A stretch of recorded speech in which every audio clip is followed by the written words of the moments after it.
प्रिय विद्यार्थियों, आज के इस व्याख्यान में हम अमेरिकी संविधान के अंतर्गत नागरिकों के मौलिक अधिकार के लिए क्या व्यवस्था की गई है इसके बारे में अध्ययन करने जा रहे हैं और इस पक्ष को हम दो भागों में विभक्त करके समझने का प्रयास करेंगे।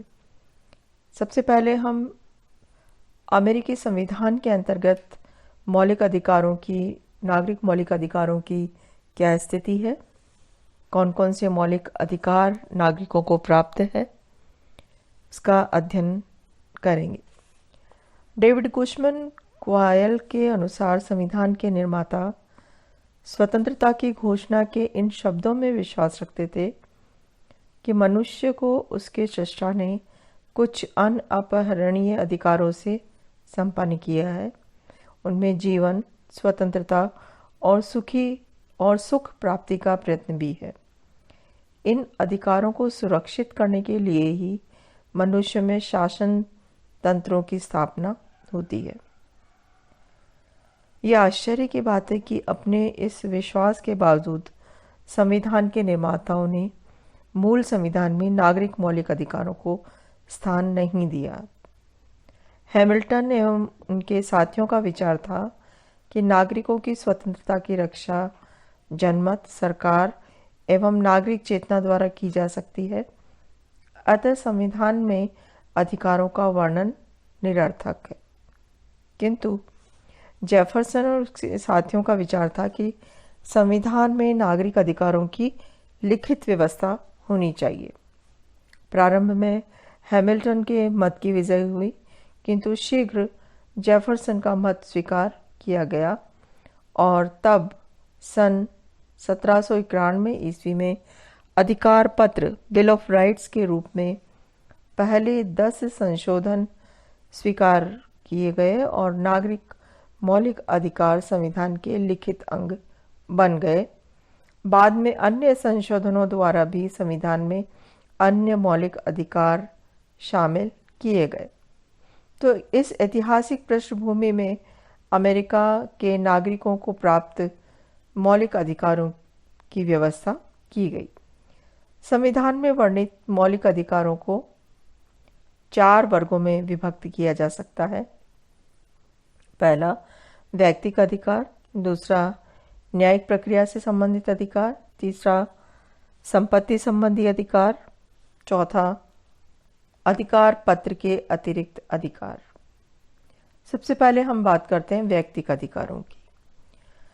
व्यक्तिगत अधिकार जो व्यक्तियों को, नागरिकों को प्राप्त हैं, उनमें से सबसे पहले है धार्मिक स्वतंत्रता। प्रथम संशोधन के द्वारा व्यक्ति को अपने धार्मिक विश्वास के अनुसार जीवन व्यतीत करने का अधिकार है और राज्य न तो किसी धर्म के मार्ग में बाधा डालेगा, न स्वयं किसी धर्म का प्रचार ही करेगा। दूसरी स्वतंत्रता है व्यक्तिगत स्वतंत्रता। व्यक्तिगत अधिकार है विचार अभिव्यक्ति की स्वतंत्रता। प्रथम संशोधन के अनुसार संविधान व्यक्ति को विचार अभिव्यक्ति की स्वतंत्रता प्रदान करता है, अर्थात व्यक्ति को भाषण, लेखन एवं प्रकाशन की स्वतंत्रता प्राप्त है। इसके अलावा व्यक्ति को किसी समस्या के बारे में कांग्रेस को आवेदन पत्र देने का अधिकार भी प्रदान किया गया है। तीसरा व्यक्तिगत अधिकार है शस्त्र रखने का अधिकार। दूसरे संशोधन के अनुसार व्यक्ति को शस्त्र धारण करने का अधिकार दिया गया है। और चौथा व्यक्तिगत अधिकार है निजी मकान में सैनिकों के प्रवेश पर पाबंदी। तीसरे संशोधन के अनुसार शांति काल में व्यक्ति की मर्जी के आधार पर ही सैनिक उसके मकान में रह सकते हैं। यद्यपि युद्ध काल में व्यक्ति की मर्जी के खिलाफ भी सैनिक उसके मकान में रखे जा सकते हैं, किंतु यह सब कांग्रेस के कानून के आधार पर ही किया जा सकता है। इसके पश्चात पांचवा मौलिक अधिकार है व्यक्तिगत अधिकार अनुचित तलाशी के विरुद्ध सुरक्षा। चौथे संशोधन के अनुसार व्यक्ति की गैर कानूनी तलाशी नहीं ली जा सकती है और उसकी कोई वस्तु भी गैर कानूनी तरीके से जब्त नहीं की जा सकती है। छठा व्यक्तिगत अधिकार है दासता से मुक्ति। 13वें संशोधन के अनुसार संयुक्त राज्य अमेरिका में दासता एवं बेगार प्रथा समाप्त कर दी गई है, किंतु इसका अपवाद यह है कि सरकार सेना में भर्ती एवं कार्य के लिए व्यक्ति को मजबूर कर सकती है और सरकार का कार्य असंवैधानिक नहीं कहा जाएगा। 7वां व्यक्तिगत अधिकार है कानून द्वारा समान संरक्षण। 14वें संशोधन के अनुसार सभी नागरिकों को कानून के सामने समान समझा गया है। कानून उनमें विभेद नहीं करता है। 8वां व्यक्तिगत अधिकार है नस्लीय आधार पर नागरिक अधिकारों में अंतर नहीं। 15वें संशोधन के द्वारा निश्चित किया गया है कि राज्य रंग एवं नस्ल के आधार पर केवल आधार पर व्यक्ति को नागरिक मौलिक अधिकार एवं मताधिकार से वंचित नहीं करेगा। 9वां व्यक्तिगत अधिकार है जीवन एवं स्वतंत्रता की सुरक्षा। 5वें संशोधन के अनुसार व्यक्ति को जीवन एवं स्वतंत्रता की सुरक्षा प्रदान की गई है।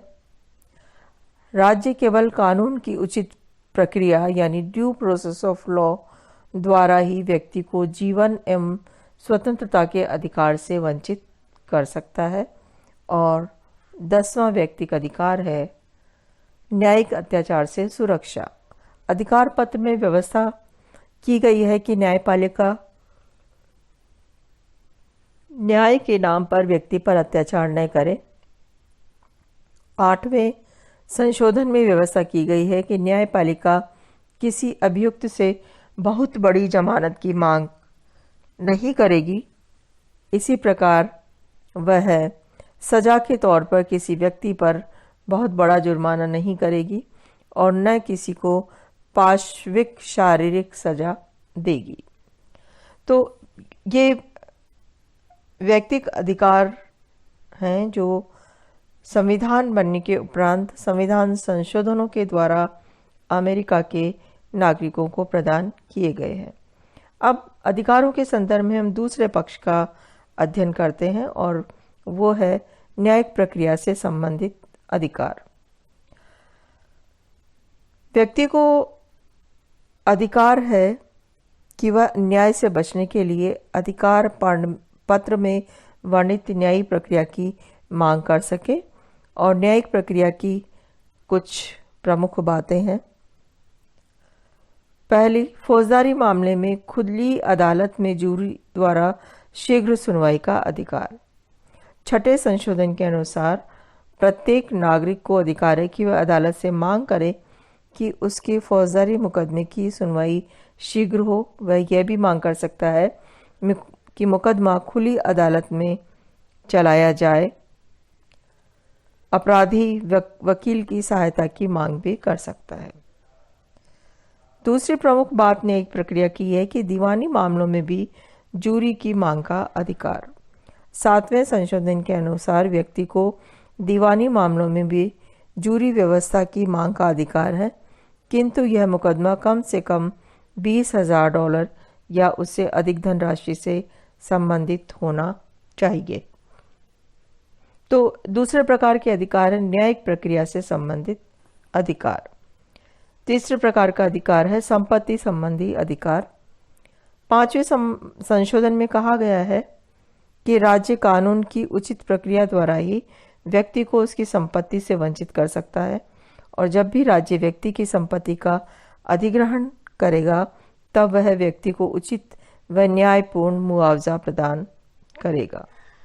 और चौथा अधिकार है अधिकार पत्र के अतिरिक्त अधिकार। इस संबंध में दो प्रमुख बातें हैं। 9वें संशोधन में कहा गया है कि अधिकार पत्र में वर्णित अधिकारों के अलावा प्रचलित अधिकार भी नागरिकों को प्राप्त हैं।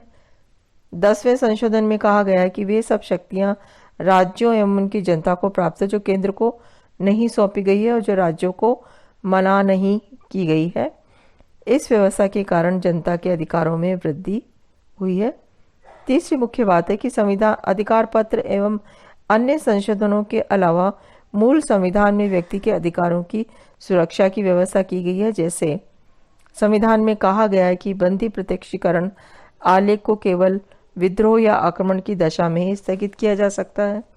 कांग्रेस देशद्रोह के अपराध की सूची नहीं बनाएगी क्योंकि इस अपराध को संविधान में स्पष्ट किया जा चुका है, और संघ सरकार सम्मान सूचक पदवी नहीं बांटेगी क्योंकि इससे नागरिकों में वर्ग भेद बढ़ सकता है। तो अमेरिका के संविधान में नागरिक मौलिक अधिकारों की जो व्यवस्था की गई है संविधान संशोधनों के द्वारा, उन मौलिक अधिकारों में व्यक्ति को व्यक्तिगत अधिकार और न्यायिक प्रक्रिया से संबंधित अधिकार प्रदान किए गए, संपत्ति से संबंधित अधिकार प्रदान किए गए हैं, और अधिकार पत्र के अतिरिक्त अधिकार भी संविधान के द्वारा नागरिकों को प्रदान किए गए हैं।